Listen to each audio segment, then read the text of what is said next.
नमस्कार मंडळी. आजची प्रसन्न सकाळ. आज हवेमध्ये गारवा होता, तसंच थोडंसं आभाळ आलेलं होतं. त्यामुळे सकाळी सकाळी सूर्यनारायणाचं दर्शन झालं नाही. अक्षय तृतीयेच्या दिवशीचा हा व्हिडिओ आहे. बागेमध्ये भरपूर सारी गुलाबाची फुलं फुललेली आहेत. अगदी 1-2 आठवड्यातच एवढी सगळी गुलाबाची फुलं बागेमध्ये फुललेली बघून खरंच खूप छान वाटतं आणि सकाळी सकाळी मन प्रसन्न होऊन जातं. तसंच जास्वंदाचं जे रोप आहे त्यालासुद्धा भरपूर सारे जास्वंदाची फुलं आणि जास्वंदाच्या कळ्या सध्या आलेल्या आहेत. मागच्या वर्षीचं जे रोप होतं ते सुकून गेलं, त्याला नवीन पालवी आली नाही. पण हे नवीन रोप आहे आणि याला भरपूर सारे जास्वंदाची फुलं सकाळी सकाळी बघून खूप छान वाटलं. आज अक्षय तृतीयेचा दिवस. आजच्या दिवशी चैत्रगौरीचं विसर्जन केलं जातं. चैत्रगौरी जी माहेरी आलेली असते ती या दिवशी सासरी जाते अशी मान्यता आहे.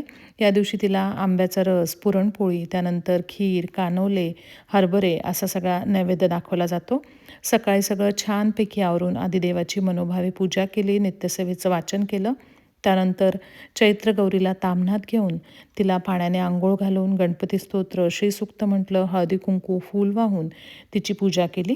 आज चैत्रगौरी तिचं विसर्जन केलं जातं. महिनाभर तिची पूजा करताना आणि दररोज तिला नैवेद्य, आरती करताना खूप छान वाटलं. पूजा झाल्यावर स्वयंपाकाला लागले. आज रविवार आणि सुट्टीचा दिवससुद्धा होता. लवकरच स्वयंपाकाला लागले. तोंडल्याची तेलातली ओलं खोबरं आणि मिरचीचं वाटण घातलेली भाजी केली. त्यानंतर बटाट्याची कोरडी भाजी केली आणि मसाले भात करायचा होता. त्या मसाले भातासाठी लागणाऱ्या सगळ्या भाज्या चिरून घेतल्या. राईस कुकरमध्ये वरण भात लावला. कणिक एकीकडे भिजवून ठेवली. वाटली डाळ करायची होती म्हणून वाटली डाळ मिक्सरमधनं फिरवून घेतली. कैरी किसून ती वाटल्या डाळीमध्ये टाकली आणि त्याला फोडणी दिली. हे सगळी ही जी तयारी आहे ती करून ठेवली. बाहेर भरपूर सारा वारं सुटलेलं होतं. अगदी गार वारं बाहेर सुटलेलं होतं. तुम्हाला खिडकीमधनं दिसत असेल. आज दिवसभर भरपूर वारं होतं. स्वयंपाक करता करता बाकीची सगळी तयारी करून ठेवली. आरतीची तयारी करून ठेवली. नंतर ताटं सगळं काढून ठेवलं आणि मसाले भाताला फोडणी दिली. त्यानंतर आदल्या दिवशी थोडेसे तांदूळ, उडदाची डाळ, हरभऱ्याची डाळ मी भिजवलेली होती.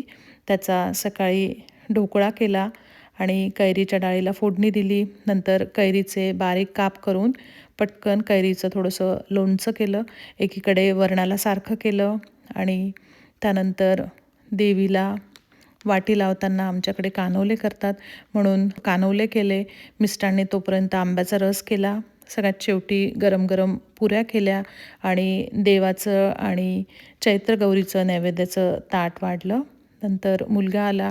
आम्ही सगळ्यांनी मिळून देवाची, चैत्रगौरीची आरती केली. त्याच्या आधी मिस्टरांनी देवाला आणि चैत्रगौरीला नैवेद्य दाखवला.